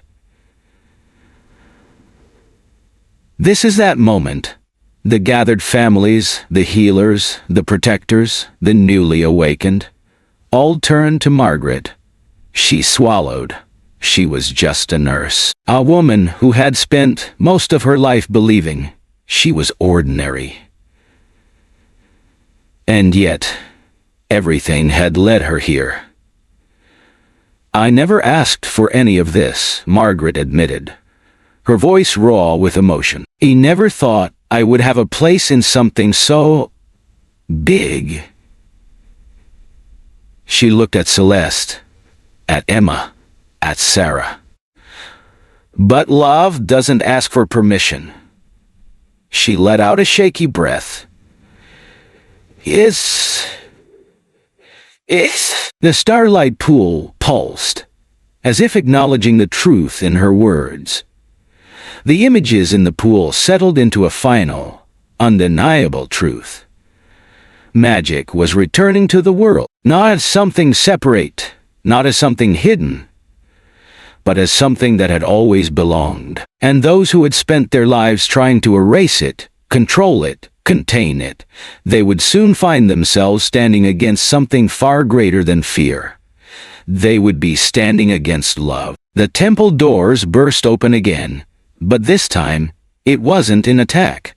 It was the arrival of more people, more families, more healers, more of those who had felt the light calling them home. Margaret saw faces she didn't recognize, but she knew they had come because they had felt the shift, because they too had begun to awaken. Sarah turned back to the group, her silver hair shining in the temple's glow. "This is just the beginning," she said. "The world is changing." She looked at Celeste, then at Margaret. "And now, we must decide, how do we lead it?" The energy in the temple settled, but it did not fade. It remained, a constant pulse of power, waiting to be directed. Margaret looked at the people around her, at Dr. Reed, who had begun healing with magic before he even knew he had the ability, at Officer Chen and Officer Martinez, who had chosen to protect rather than persecute, and had gained new gifts because of it, at Emma, whose love had already begun shaping the magic in ways they didn't yet understand, at Celeste, the child who had changed everything simply by surviving. The choice wasn't just hers. It belonged to all of them. Margaret took a deep breath. "We don't hide," she said. Maya smiled, nodding. "We don't hide. We don't hide. We won't fight out of hatred." That was Sarah, her voice strong, unyielding. Emma grinned. "We'll light the way." And in response, the symbols on Celeste's skin shimmered, shifting into a new design. A guiding star, a promise. The magic in the room surged forward one last time, and Margaret felt a warmth settle deep in her bones. They weren't just standing at the edge of change. They were becoming it. The room erupted in agreement, voices lifting in unity, hands reaching for one another. Sarah turned back to the crowd. Magic is not something to be feared. She looked at Margaret. It is something to be shared. And for the first time in centuries, the barrier between magical and mundane was not only lifted, it was erased.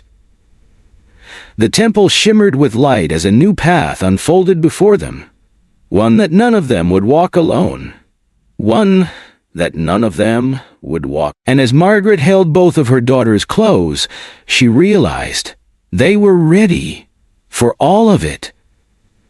Margaret stood at the edge of the gathering of sanctuaries, her heart pounding as she took in the unfolding miracle before her. The temple's crystals pulsed, their resonance growing stronger. As more sanctuary leaders appeared in shimmering starlight projections, their expressions a mixture of awe, reverence, and realization. The world was waking up. Sarah's silvered gaze turned toward the visions in the starlight pool, her fingers brushing Celesta's forehead, where the symbols continued to shift, reflecting not just history, but what was to come. The old ways were never meant to be stagnant, she murmured. They were always meant to evolve. The air shimmered with energy as Emma's floating lights intertwined with the visions, shaping them into clearer images. They saw a school where human children and magical children learned together, no longer separated. They saw a city hospital where doctors like Dr. Reed seamlessly blended medicine with magic, healing wounds once thought untreatable. They saw police officers who could sense danger before it struck, not through violence, but through instinct and protection. And they saw the purifiers, but they were not as strong as before. The crimson-robed figures stood in the shadows, their faces no longer masked, but uncertain, divided. Some stepped forward, drawn toward the light of the awakening, while others held back, their hands trembling with fear at what they could no longer control. Maya stepped forward, raising her hands toward the pool, and the images paused. "We have spent generations fearing this moment," she said softly, her voice echoing. "But fear is not the answer." She looked around at the gathered leaders, then at Margaret. "You are not of our bloodlines," Maya said gently. "Yet it is you, a simple nurse, a mother, a protector, who was the first to bridge the worlds. Not through power, but through love." Margaret swallowed hard, the weight of her choices pressing against her ribs. "I didn't do anything special," she said quietly. "I just did what was right," Sarah smiled. "And that child is the oldest magic of all." The visions in the pool faded, leaving behind only the soft glow of the rising dawn outside. Sarah turned to the sanctuary leaders, her voice steady. "The purifiers will come," she said. "Not all of them will seek destruction. Some will seek understanding." Maya nodded. "We must be ready for both." A murmur of agreement rippled through the room. Margaret felt Celeste stir in her arms, the baby's fingers tightening in her grasp. Her tiny symbols pulsed once, then faded into stillness. Emma looked at Margaret, her young face serious, yet full of light. "So, what do we do now?" she asked. Margaret looked at Sarah, then at Maya, and finally at Celeste. "We start," she said simply. She took a deep breath, knowing there was no going back. No more hiding, no more running, only moving forward, only a new world to build. The first sunrise of the awakening cast its golden light over the sanctuary, illuminating the path ahead. And with Celeste in her arms, Emma at her side, and a future she never could have imagined before, Margaret Holden stepped into it. Margaret Holden stood in awe as the temple's crystals pulsed in perfect harmony, their radiant light illuminating the vast network of energy that had always existed just beneath the surface of the world. The starlight pool shimmered, displaying the intricate, unseen connections between magic and the mundane. Pathways of power that had remained hidden, waiting for the right moment to awaken. This moment, Celeste cooed in Margaret's arms, her symbols shifting, forming delicate constellations that mirrored the swirling magic in the temple. Emma's floating light spheres danced alongside them, responding instinctively, her young mind shaping the future in ways none of them fully understood yet. Margaret felt the truth deep in her bones. Magic had never left the world. It had simply been waiting, buried under centuries of fear, lost in forgotten stories, held at bay by those who refused to see it for what it truly was. But now the walls had crumbled, and in their place bridges were forming. Maya turned to the gathered leaders, her voice calm but resolute. The sanctuaries have long served as protectors of the old ways, but now we must become guides for the new. Magic is returning, not just to those who have always carried it, but to the world itself. We must ensure that this awakening does not lead to chaos. The starlight pool rippled again, revealing new visions, futures both hopeful and uncertain. In forests and rivers, environmentalists discovered they could hear the voices of nature, understanding ecosystems with an intimacy that had once seemed impossible. In aspiles, doctors and nurses, like Dr. Reed, blended science with magic, finding new ways to heal not just bodies, but souls. In schools, children who once struggled to learn found themselves absorbing knowledge through enchanted storytelling, the barriers to understanding dissolving in the light of magic's return. Margaret's heart ached at the beauty of it all. A world not divided, but whole. Yet, in the shadows of the vision, the pure fears gathered. The fearful, the resistant, the ones who had spent generations suppressing magic. Their crimson robes still flowed like rivers of blood, but cracks had begun to form in their ranks. Some turned away, their own awakening shaking their faith. Some watched in silence, unsure whether to fight or follow. And some still clung to the old fear, unwilling to let go. Emma's understanding Margaret felt Emma shift beside her, her young face set in determination. "Mom, we don't fight them," she said softly. "We show them." Margaret looked down, startled by the certainty in her daughter's voice. Emma lifted her hands, forming a delicate sphere of light, and then she did something new. She reached out toward the starlight pool, guiding her energy into the vision itself. The pool responded. The visions of war and division softened, shifting into something else. Not battlefields, but conversations. Not violence, but understanding. The pure fears in the vision hesitated, their dark magic flickering as they watched families, hospitals, communities embracing magic, not as a weapon, but as a part of life, not as a force to control, but a truth to accept. Celeste cooed, reaching for the floating symbols, and the visions of conflict melted away, not erased, but rewritten. A new future, one not yet set in stone, but possible. Emma turned to Maya, eyes shining. "It's like learning to read," she said again. "You don't force someone. You show them the way, a little at a time."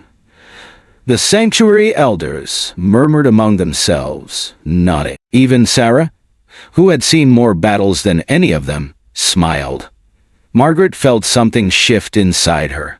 A deep understanding, an acceptance of the path she had unknowingly begun the night a bear walked into her hospital. Margaret stepped forward, placing a hand on Emma's shoulder and the other on Celeste's tiny back.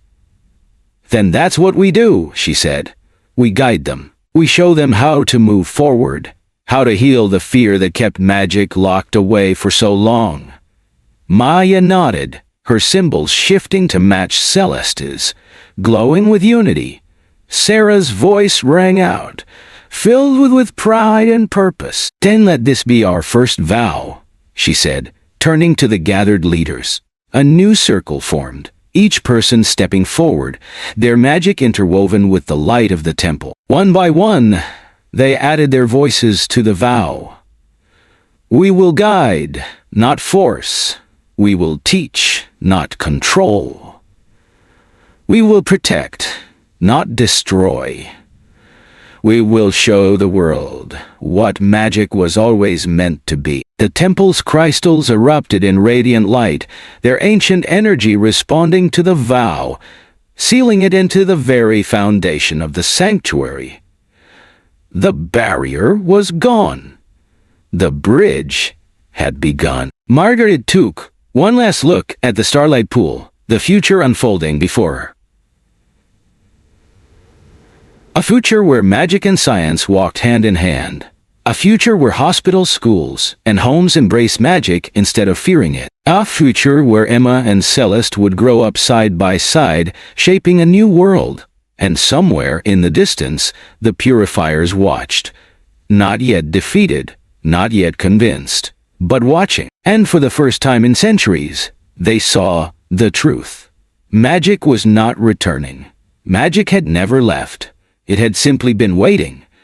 For someone to choose love over fear. For someone to believe.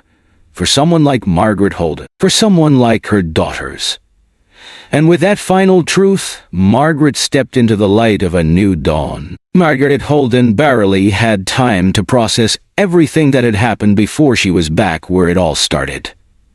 Pine Valley Hospital. But everything felt different now.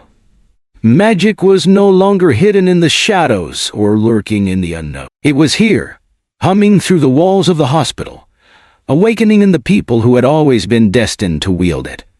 Margaret glanced at her daughters, Emma, her floating light spheres dancing between the nurses and doctors, illuminating their newfound magic like fireflies in the dark. Celeste, watching everything with an ancient knowing, her tiny hands reaching toward the energy that filled the room, the shifting symbols on her skin reacting to each person's awakening like an intricate, living tapestry. Margaret exhaled slowly. This was only the beginning. The emergency room doors burst open with a rush of cold night air, bringing with it the frantic cries of a man supporting a pregnant woman barely conscious in his arms. "She just collapsed," the man gasped, panic thick in his voice. "She said she wasn't feeling well," and then Margaret snapped into action. Dr. Reed was already moving toward them, his healing magic glowing faintly around his hands. Officer Chen and Martinez instinctively raised protective shields, forming a subtle barrier of safety around the patient. Margaret placed a gentle but firm hand on the woman's forehead. Her skin was clammy, her pulse weak. She was in distress, but it wasn't a simple medical emergency. Something deeper was happening. Celeste squirmed in her carrier, her symbols shifting wildly. Emma's lights flickered, reacting to the energy radiating from the woman. Then Margaret saw it. A faint shimmer, magic, but wild and uncontrolled.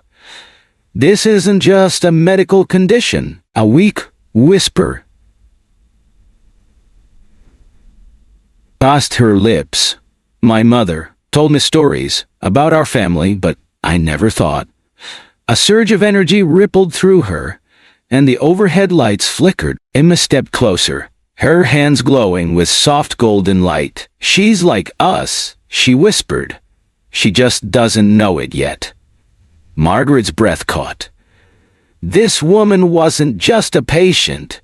She was one of the first, one of the many people whose latent magic was reawakening. And it was happening right now. Margaret's instincts kicked in. She turned to Sarah's book, flipping through the glowing pages as if the knowledge would leap into her hands. A passage illuminated itself. A ritual of stabilization. Something ancient, yet adaptable. Dr. Reed hesitated. "Are you sure?" Margaret nodded. "We don't have a choice." Emma stood beside her, her lights weaving a protective aura around the patient. Celeste reached out, touching the woman's arm with a tiny, delicate hand. And then the magic settled. The patient took a deep, steady breath. The energy inside her, once erratic and dangerous, found its rhythm. Tears slipped down her cheeks. "I feel different." Margaret smiled. "You're not alone." The hospital buzzed with quiet murmurs as news of the night spread. Nurses whispered about feeling a strange warmth in their hands, like an old instinct awakening. Doctors stared at their charts, noticing subtle changes in how they diagnosed patients, as if something unspoken was guiding them. Even non-magical staff felt a shift. A new energy pulsed through the hospital, not chaotic, but harmonious. Margaret watched it all unfold and realized this wasn't just Pine Valley changing. This was happening everywhere. The starlight pool in the sanctuary had shown them this moment. The gradual blending of magic and science, not through force, but through acceptance, through understanding, and through love. Later that night, Margaret stood on the hospital's rooftop, Celeste in her arms, Emma beside her. They looked up at the stars.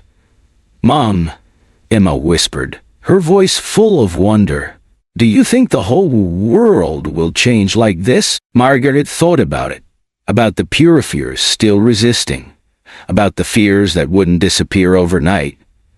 But then she looked at her daughters, at Celeste, the last of the old bloodline, who had already begun shaping the future, at Emma, whose light could guide even the most lost souls home, at herself, once just a nurse, now a protector of something so much bigger.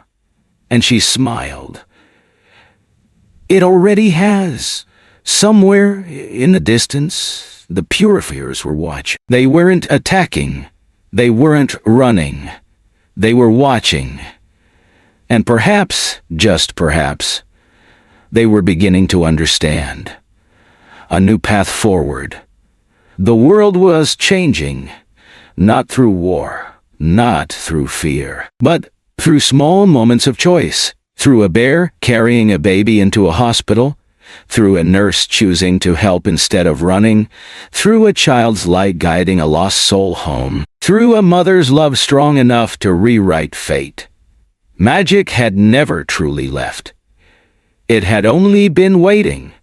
And now, at last, the world was ready. Margaret took one last deep breath, held her daughters close, and stepped into the future. Margaret Holden had always believed in the power of medicine. She had spent years training, working long shifts, witnessing both the triumphs and tragedies of modern healthcare. But now, standing in Pine Valley Hospital, surrounded by a team of both medical and magical practitioners, she knew she had stepped into something far greater than she had ever imagined. The hospital was changing, and the world was watching. But with every step forward, there were those who resisted. It had started with a pregnant woman's crisis in the emergency room. Margaret had instinctively reached for her medical knowledge. But the problem was deeper. Her unborn child was awakening to magic, sending waves of unstable energy through her body, threatening both lives. Emma's golden light had illuminated the room, sensing with the baby's heartbeat, creating a rhythm that stabilized her. Dr. Rodriguez's golden threads of healing wrapped around the woman's body, reinforcing her strength. And then, in the most unexpected moment, Celeste reached out from her carrier. The ancient symbols on her skin detached, flowing like living ink, rearranging themselves onto the woman's stomach, forming a bridge between mother and child.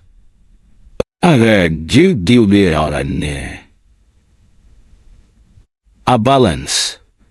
something modern medicine alone could never achieve. The woman's breathing steadied, the chaos within her settled, and when her child was finally born, the baby opened its eyes and giggled, its own tiny symbols glowing softly, as if welcoming the world. A miracle. The medical community couldn't ignore what had happened. News of Pine Valley's impossible success rate spread quickly. Patients recovered faster than expected. Chronic conditions were being managed in new and effective ways, and the hospital itself felt alive. But not everyone welcomed the change. Some whispered that magic had no place in medicine. Others feared what they didn't understand. The first signs of resistance came in the form of doubt.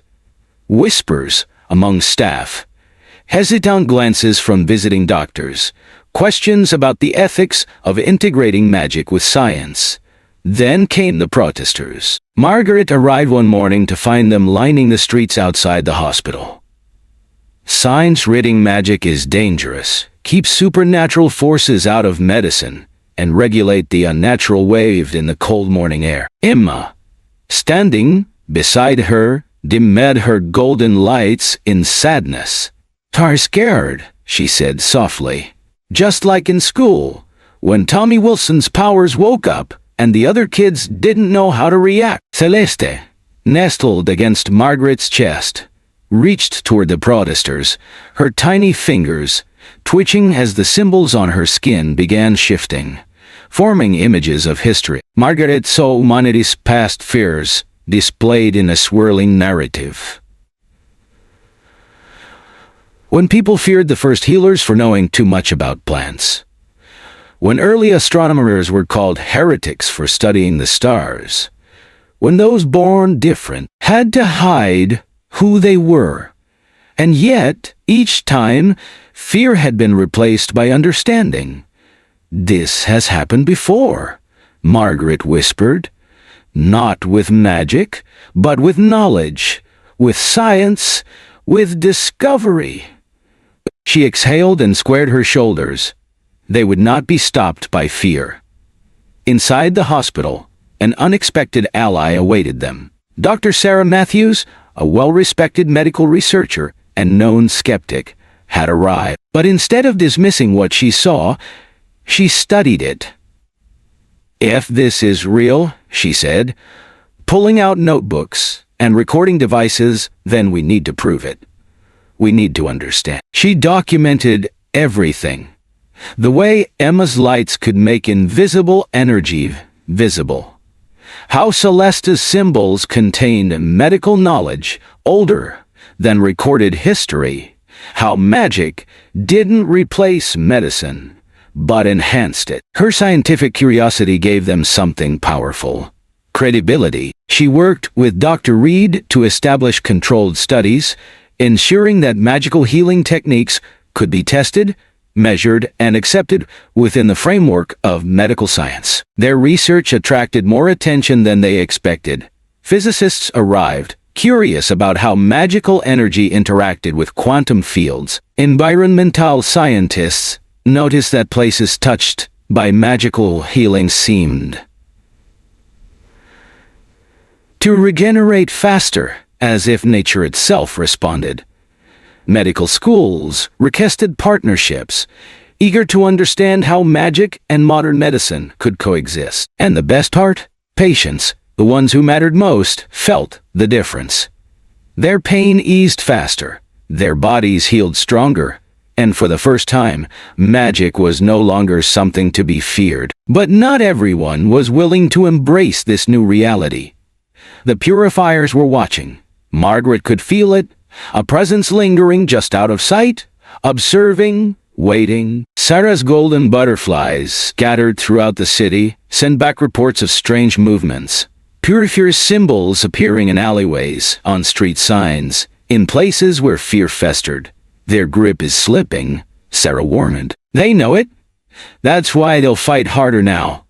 Officer Chen reinforced security around the hospital, his protective magic forming invisible barriers that only those with ill intent would feel. Margaret felt the weight of it all, but she wasn't afraid, because they weren't alone. That evening, Margaret stood on the hospital rooftop, looking out at the changing city. Below her, Pine Valley was no longer just a hospital. It was a beacon, a place where magic and medicine worked side by side. A place where Emma's lights danced through hallways, where Celeste's symbols told forgotten stories, where Sarah's ancient knowledge wove itself into modern science. Margaret held Celeste close and smiled at Emma, who stood beside her. "Do you think the whole world will change like this?" Emma asked. Margaret didn't have to think. It already is. She looked to the horizon, where sanctuaries were opening, where fear was fading, where humanity was finally beginning to remember. The purifiers would try to stop it, but they were fighting against the inevitable. Magic had returned. Not as a threat, not as a secret, but as a part of life itself. And this time, it was here to stay. Not all attention was good. One evening, Margaret Holden was finishing her rounds in the magical healing ward when she felt it, a disturbance in the protective magic she had placed around the hospital. It was subtle at first, like a whisper in the air, a sensation of something unnatural, something that didn't belong. And then it sharpened. Someone had entered the hospital carrying objects laced with dark energy. Margaret inhaled sharply and activated the sanctuary's warning system, a hidden network of crystals throughout the hospital. Each one flared with invisible light, sending a pulse through the magical network. Officer Chen and Martinez were the first to respond. They moved quickly, their shields flickering into existence as they tracked the disturbance. They found 3 figures in maintenance uniforms, moving silently near the pediatric ward. Each was placing strange metallic devices along the walls. Devices Margaret instantly recognized from their encounters with the purifiers. Dark magic detectors, designed to disrupt and suppress magical fields. Chen was the first to act, his shield expanding to block their escape. One of the intruders spun around, reaching into his uniform for something. A black crystal pulsing with energy. Martinez neutralized him instantly, his own magic dampening the dark energy before it could spread. Margaret stepped forward, a calm presence despite the danger. "You don't understand what you're dealing with," one of the infiltrators spat. His voice trembled, not with fear, but with fanatic conviction. "Magic isn't meant to be studied. It's meant to be destroyed." Margaret's heart pounded, but she kept her voice steady. "Magic isn't meant to be controlled," she agreed. "But it isn't meant to be feared, either." The man narrowed his eyes. "You were playing with fire, nurse. You were trying to merge 2 worlds that should stay separate. This won't end well." She shook her head. "You think magic is chaos, that it's something unnatural, but it's always been here. It's part of nature, just like medicine, just like healing." The hospital security team arrived, taking the infiltrators into custody.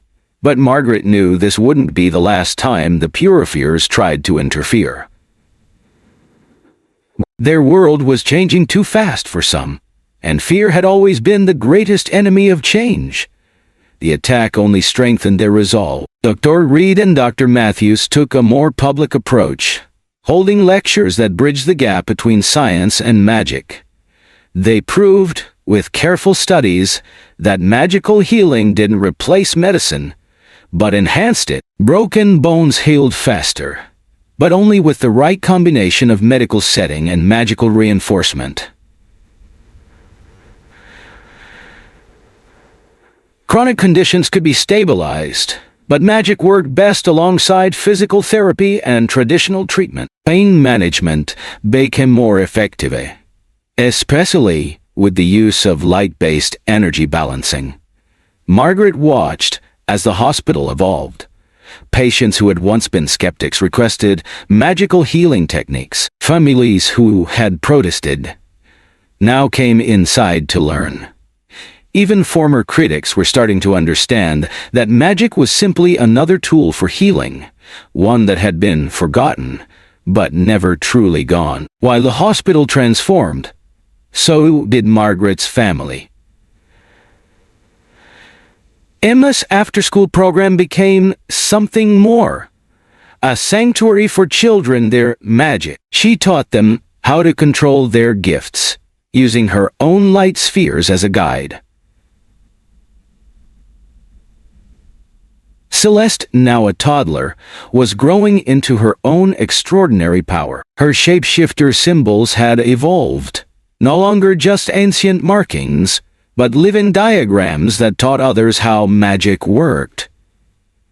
She could map out a person's energy field, showing doctors where to apply magical or medical treatment. She could predict patterns in healing, her symbols shifting into medical charts before anyone even checked the readings. And she was beginning to control her transformations, though she still preferred to stay in human form, except when she wanted to tackle Emma as a playful bear cub. Margaret watched them both with awe. They were growing up in a world where magic wasn't hidden anymore, where it was part of life, where it was normal. 1 year later, Margaret stood in the sanctuary's temple, the morning sun streaming through the crystal windows, filling the air with shimmering rainbows. Across the floor, Celeste took her first steps. Emma knelt before her, her lights forming a soft golden path to guide her little sister forward. "Come on, little sister," Emma encouraged. "You can do it." Celeste's symbols flared with determination, shifting into tiny images of other first steps. Bear cubs learning to walk, wolf pups stumbling forward, generations of shapeshifters taking their first steps into the world. Sarah stood beside Margaret, her silver hair gleaming in the light. She whispered, "When I ran through that storm carrying Celeste, I prayed for safety, for protection." Margaret swallowed, her emotions thick in her throat. Sarah kissed her hand. "But what we found," she continued, "was so much more."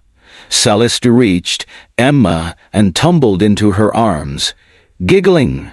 The temple's crystals hummed in response, as if singing a song of pure joy. Margaret felt tears fill her eyes as she watched them.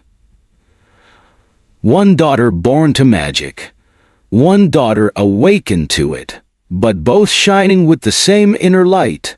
Margaret turned to Sarah, her voice quiet. "You gave me the greatest gift that night," she said. "Not just magic, not just understanding, but family." Sarah smiled, her eyes bright with emotion. The silver key around Celeste's neck glowed softly, sending fragments of light scattering across the temple walls. And in those glimmers, Margaret saw the future waiting for them. Emma teaching the next generation how to embrace their light, Celeste bridging the worlds of shapeshifters and modern healers. Margaret standing between both realms, proving that love, not blood, not ancestry, not old laws, was the greatest magic of all. Because that's what magic truly was. Not just spells, not just rituals, but love. Love that protected, love that healed, love that had carried Celeste into that hospital one snowy night. When a bear walked through the doors carrying hope in her arms, Margaret held her daughters close, her heart full. No more hiding, no more fear. Magic had returned, and this time it was here to stay. The magic of everyday choices, bridging fear and hope in the real world at its heart. This story is about the power of love to bridge the gaps between fear and understanding, a lesson that resonates deeply in today's world. We may not live in a place where magic visibly pulses beneath our skin or shapes itself into glowing symbols, But we do live in a time when we must decide how we respond to change, to difference, and to the unknown. Margaret Holden's journey from a skeptical nurse to a protector of magical healing is a metaphor for the choices we face every day. The tension between the purifier's fear and the hospital's embrace of new possibilities mirrors real-life struggles. Science versus tradition, innovation versus resistance, inclusion versus exclusion. We see it in our conversations about technology, medicine, cultural shifts, and social change. How often do people react to something new with fear instead of curiosity? How many times have revolutions in science, social progress, or technology been met with resistance, simply because they challenge what we thought we knew? Take medicine, for example. Just as Pine Valley Hospital struggled to integrate magic with modern science, today's world wrestles with balancing traditional healing methods with advanced medical technology. We see debates over holistic medicine, mental health treatments, and alternative therapies, often dismissing approaches that don't fit within traditional models. Yet, just as Margaret discovered, true healing isn't about choosing one method over another. It's about integration. It's about using everything at our disposal, whether that be scientific knowledge, compassionate care, or even something as simple as human connection to help others heal. Beyond medicine, the story highlights something even more universal: the idea that change is inevitable, and our response to it shapes the future. In today's rapidly evolving world, fear often becomes a barrier between progress and acceptance. We see it in debates about climate change, artificial intelligence, cultural diversity, and even how we educate our children. Some choose to fight change, to try and control it, much like the purifiers, who wanted to suppress magic rather than let it evolve naturally. But the wiser path, the one Margaret and her daughters take, is understanding, adaptation, and integration. Emma and Celeste, two children born into different worlds, yet destined to create a new one together, remind us that the next generation is watching how we navigate these changes. Just as Emma's light helped Celeste shape her magic, our children are learning from the way we handle uncertainty. If we respond with fear and control, they will inherit a world of division. But if we respond with curiosity, compassion, and the willingness to learn, they will inherit a world where love, knowledge, and growth can flourish together. The story of a bear carrying a baby into a hospital may be fiction, but the lesson is real. The most powerful magic in the world isn't found in spells or symbols. It is found in the ordinary choices we make to embrace love over fear, unity over division, and hope over doubt. And in those choices, we shape a future as extraordinary as any tale written in the stars. Thank you for joining us on this journey. If this story moved you, be sure to like, comment, and subscribe for more inspiring stories of resilience, hope, and the unbreakable spirit of life. See you in the next story.